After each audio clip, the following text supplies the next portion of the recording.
Today we're gonna talk about trash. Yeah, it's not sexy, but it's time for a serious trash talk.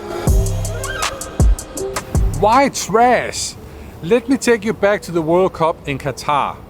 After Japan beat Germany, they left their changing room spotless.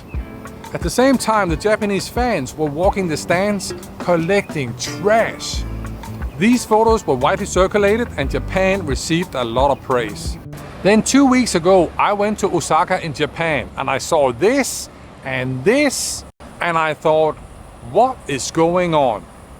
To be fair, I took these photos in the morning of 1st of January in Osaka's tourist and entertainment area.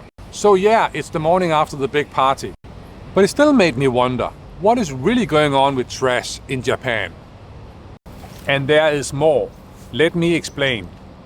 So when I travel, I love to visit and explore cities to understand how they work. Why? I'm curious, I love to learn, and I've always been fascinated by cities.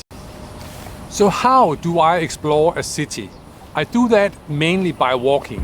In Osaka, I walked 40 kilometers. Yeah, 40 kilometers. And when I walk, I do this. Watch the people, watch their places, and watch what they do. So what happened in Osaka? Because the street trash on New Year's Day was not the only surprise. When I walk, I carry a bottle of water. And when that bottle is empty, I will look for a trash can. In Hong Kong, we have trash cans everywhere. In Osaka, it was really hard for me to find a trash can. Again, I was surprised. First, I thought I was stupid, but then I asked Google. And the reason for the lack of trash cans is indeed sad. It goes back to the terrorist attack in 1995, where a group of terrorists placed toxic sarin gas in trash cans throughout the Tokyo subway system. The gas killed 13 people and injured thousands. After the attack, most public trash cans were removed from the cities. So how do Japanese people handle their trash? If they're out and about, they might put it in a pocket or in a bag, take it home and throw it away. And the local neighborhoods have very strict rules for sorting and disposing of trash. Here's an example from Shinagawa City, a Tokyo ward. The waste collection guide has more than 20 pages. It breaks down the waste into different categories. For each category, the guide clearly and simply explains how you dispose the different items. This is a tissue box, and before you can throw that away, remove the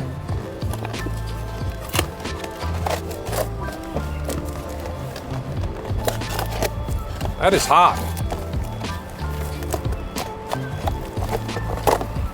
The plastic. And now you flatten this, and then you can throw it away.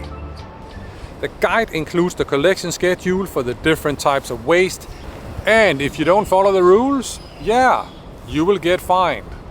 These are photos of a local neighborhood in Osaka. Nice and clean streets. Japan takes trash seriously. Consequently, they have one of the highest recycling rates in the world. They recycle more than 50% of their waste. In Hong Kong, it's less than 30%. Yes, it's appalling. Hong Kong might have a lot more trash cans, but most of our trash is in landfills. So what's the point of this trash video? I believe we can all learn from other people, companies, cities, countries, people and places that do things well. We call them bright spots. Bill Gates always asks, who has dealt with this problem well and what can we learn from them?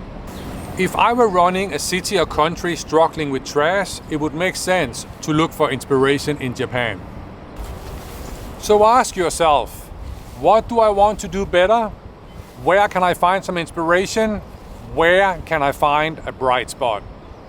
I know, some of you are sitting out there wondering, dude, did you go on vacation in Osaka and you ended up investigating trash? Kind of, I'm weird. Did other things too, amazing place, and you should go. That's it. My name is Tomas. Until next time, make things better and make better things. Boom!